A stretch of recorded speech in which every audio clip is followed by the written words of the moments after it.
Bonjour à tous, bienvenue c'est Tenji, on se retrouve pour une présentation de livre. Aujourd'hui, on va apprendre le tarot. Le tarot à la loupe de Gérard Durand, un petit livret pratique et illustré aux éditions Bussière. Alors, je vais vous lire la petite présentation. Enfin, un cours de tarot original, en couleur, aéré, synthétique, schématisé et didactique. Organisé sous forme de fiches, ce livre de Gérard Durand, tarologue confirmé, est l'outil idéal pour apprendre les lames majeures et mineures, retenir le sens des arcanes et se familiariser avec différents modes de tirage. Des post-it et focus apportent conseils et précisions.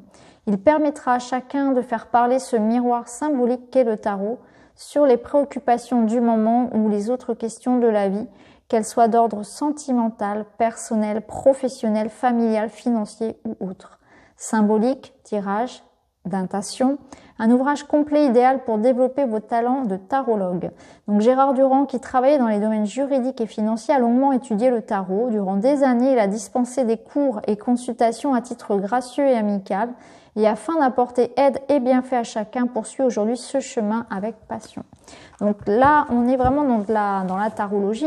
Le tarot, ça s'apprend. Donc là, on a une petite dédicace de l'auteur.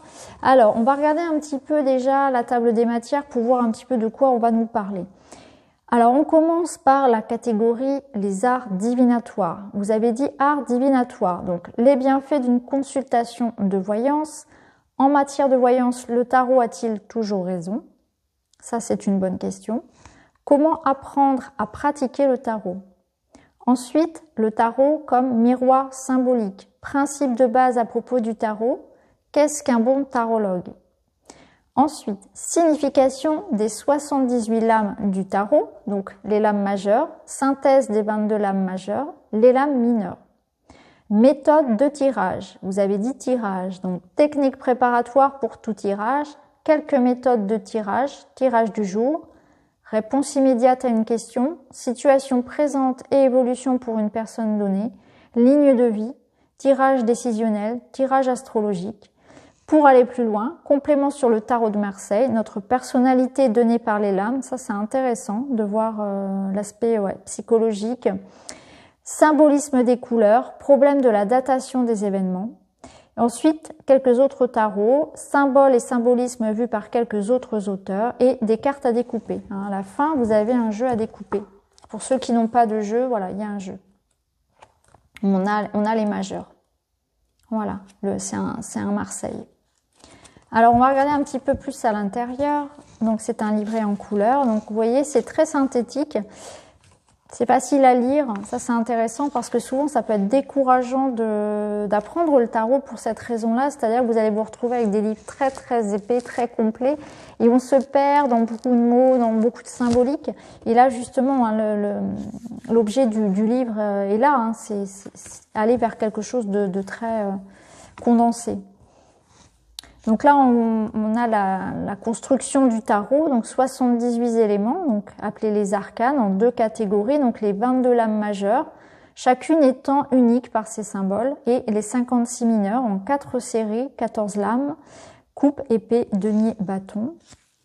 Donc là, on entre dans la signification. Donc vous voyez par exemple là, à chaque fois, vous avez donc le nom de la carte, de l'arcane, les mots-clés, son numéro, et on a 3 ou 4 mots comme ça. Donc par exemple, pour le battleur, les mots-clés naissance, départ, créativité.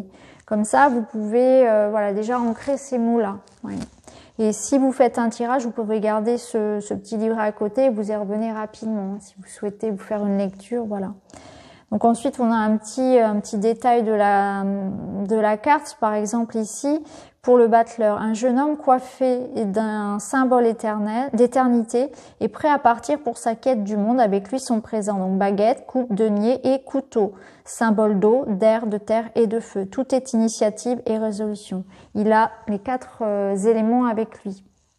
Donc ensuite, vous avez en bleu la signification lorsque la lame est droite et en rouge lorsque la lame est inversée. Donc par exemple, lame droite, créativité, initiative, capacité à se prendre en main, adresse, volonté, diplomatie, finesse, savoir-faire, talent, confiance, point de départ. À l'inverse, impulsivité, manque de lucidité, illusion, erreur, brouille, légèreté, vanité, escroquerie, mensonge, mauvaise écoute des autres. Donc ça, vous l'avez pour les 22 majeurs. Voilà, on arrive au monde. Le mât qui est à la place numéro 22. Ensuite, vous avez la synthèse des 22 majeurs. Donc là, par exemple, si je prends, allez, on va prendre une autre carte, on va prendre l'ermite. Conseil de prendre un peu de recul pour se retrouver intérieurement, oblige à plus de patience, ouvre la voie de la spiritualité. Prenez le temps de prier et de méditer. Donc c'est là, si vous voulez, c'est un petit peu comme si vous aviez le conseil que vous donnerez chaque carte. Donc ça je trouve que c'est plutôt bien fait. C'est-à-dire que si vous tirez par exemple voilà, la carte du jour, eh bien vous pouvez recevoir ici le conseil de la carte. Si par exemple vous tirez la lune, eh bien là on vous dit permet de développer l'intuition, l'imagination et la créativité, renforce l'esprit de famille, ouvre la voie de l'évolution spirituelle. Restez à l'écoute de votre sixième sens et prenez les décisions qui s'imposent. Vous voyez, ça vous donne un conseil. Ça permet vraiment aussi de remettre dans ce que vous vivez la carte, le message de la carte. Ensuite, vous avez les lames mineures. Donc les coupes, donc vous avez le symbolisme simplifié des lames mineures, donc les coupes, volonté d'intériorisation avant toute évolution, prise de conscience de son état.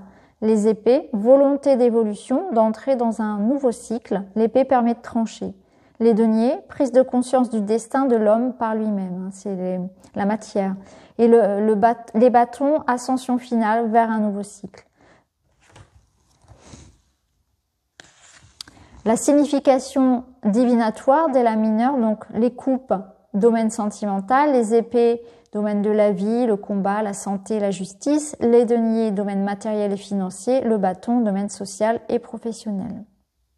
Donc ces 4 domaines sont le prolongement des 4 symboles fondamentaux de l'esprit humain que l'on retrouve dans la lame 1 du battleur et aussi dans la lame 21 du monde, avec le taureau, le lion, l'aigle et l'ange autour de la mandorle, et repris dans la tradition chrétienne avec les 4 évangélistes. Ensuite, vous avez un petit rappel sur la symbolique, le symbolisme des nombres. Donc le 1, le début, le commencement, l'action, le principe, etc. jusqu'au 10, l'évolution, la réussite, la puissance d'action. Donc ça, c'est toujours bon d'avoir un petit rappel. Ensuite, on a les 4 suites, donc les coupes, les épées, etc. Donc là, par exemple, pour les coupes, vous avez donc le domaine concerné, donc sentiment, amitié, et vous avez ensuite chaque carte, donc les cartes de cours, donc par exemple le valet, le jeune amoureux, le cavalier, intermédiaire, événement, coup de foudre, la reine, femme amoureuse dévouée, le roi, homme amoureux dévoué, souvent âgé. Et ensuite vous avez donc les autres cartes, donc l'as, le 2, etc. Donc par exemple pour l'as, l'as de coupe, amitié, affection, amour, passion, etc. jusqu'au 10, 10 de coupe, grande réussite, concrétisation. Donc à chaque fois c'est très synthétique, hein, ce sont des mots-clés. Ça permet vraiment d'aller à l'essentiel. Donc vous avez la même chose pour les deniers et les bâtons. Ensuite, vous avez des méthodes de tirage. Donc les techniques de préparation. Donc comment on se prépare pour faire son tirage. Donc le tirage du jour.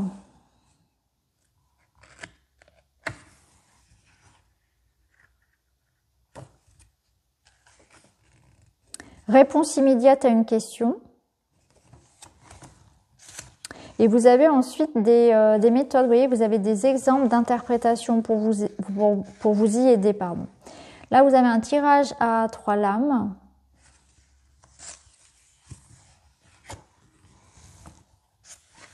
Pareil, vous avez des exemples, plusieurs exemples même avec des interprétations possibles.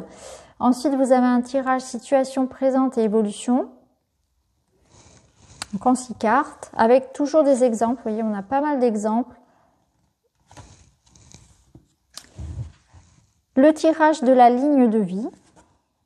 Donc avec une ligne de lame majeure et une ligne de mineur.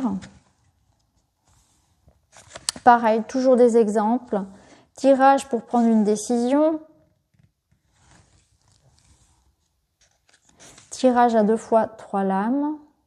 Donc un tirage qui se rapporte aussi à la vie quotidienne, mais plutôt pour des faits importants. Donc vous avez à chaque fois comment et dans quelles circonstances surtout utiliser le tirage. Tirage astrologique avec les maisons, les 12 maisons. Donc il y a un petit rappel sur ce que représentent les maisons. Par exemple, maison 1, situation générale du consultant. Maison 2, finances, patrimoine, etc. jusqu'à la maison 12. Et vous avez bien sûr un exemple.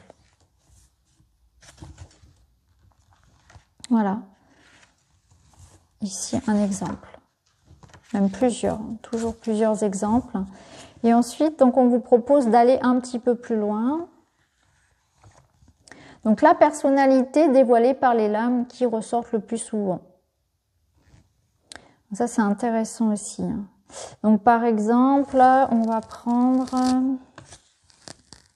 la roue de fortune. Activité et spontanéité sont vos armes principales. Attention toutefois à un penchant parfois aventureux pouvant entraîner une forme d'instabilité en tout domaine et à tout moment. La chance et la réussite sont à votre portée, vos problèmes sont résolus. Les bonnes orientations sont au rendez-vous en employant à bon escient votre confiance et votre dynamisme. Soyez toujours disponible face à la roue de l'existence qui ne demande qu'à devenir pour vous la roue du bonheur. Donc ça, on peut l'utiliser peut-être par rapport à votre ligne de vie, ça peut être ça, votre chemin de vie, pardon, en réduisant hein, votre date de naissance. Mais là, ça nous parle surtout, vous voyez, donc c'est ça, hein, c'est par rapport à en ajoutant en fait, hein, par exemple pour une personne qui est née le 23 mars 47, donc ça fait 23 plus 03 plus 1947, on réduit, ça nous fait le 11, donc ça nous fait la force. Hein, donc ça, on peut l'utiliser comme ça. C'est intéressant de voir, vous pouvez le calculer et puis observer en fait quelle carte vous représente votre caractère. Donc là, on a une petite synthèse, par exemple, avec le pape, les qualités et les défauts. Donc, les qualités du pape, bienveillance, indulgence et générosité. Et en défaut, passivité, inactivité, sectarisme.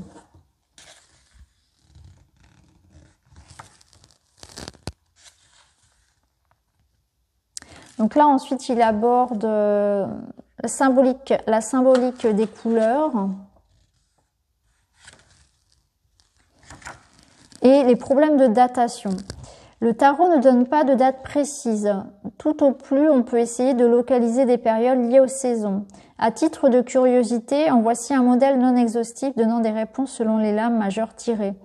Hein, donc après, ça vous donne un peu une notion plutôt de saison, plutôt est-ce que c'est l'été, le printemps, etc. en fonction. Par exemple, le pape va être sur l'automne, l'amoureux, le chariot, c'est plutôt sur l'été, vous voyez, en fonction des cartes. Mais c'est toujours hasardeux de toute façon de dater. Hein, c'est toujours compliqué.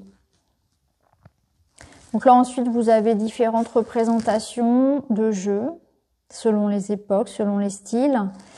Et puis, ensuite, à la fin, vous avez donc le tarot à découper, si vous n'en avez pas, si vous souhaitez, voilà, des cartes. Donc voilà pour ce petit livret. Je trouve qu'il est pas mal fait parce que moi, j'aime bien cet aspect synthétique où quand on apprend le tarot, c'est pas toujours évident. Souvent, on a des livres qui sont très épais, où il y a beaucoup de détails. Et c'est bien d'avoir des sortes de petites fiches, voilà, avec simplement des mots-clés comme ça, avec une interprétation plutôt positive de la carte, on va dire, l'aspect positif de l'énergie, et puis l'aspect renversé. C'est vrai que c'est intéressant d'avoir ça sous la main quand on se fait un petit tirage. Donc voilà les amis, n'hésitez pas à me dire si vous apprenez le tarot, si ça vous parle, et si l'idée d'avoir des petites fiches comme ça, eh bien, vous serez utile si vous les faites vous-même, si vous avez d'autres livres à suggérer, pourquoi pas non plus le faire en commentaire. Je vous embrasse, je vous remercie d'avoir regardé la vidéo et puis je vous retrouve très vite dans une autre. À bientôt, merci beaucoup.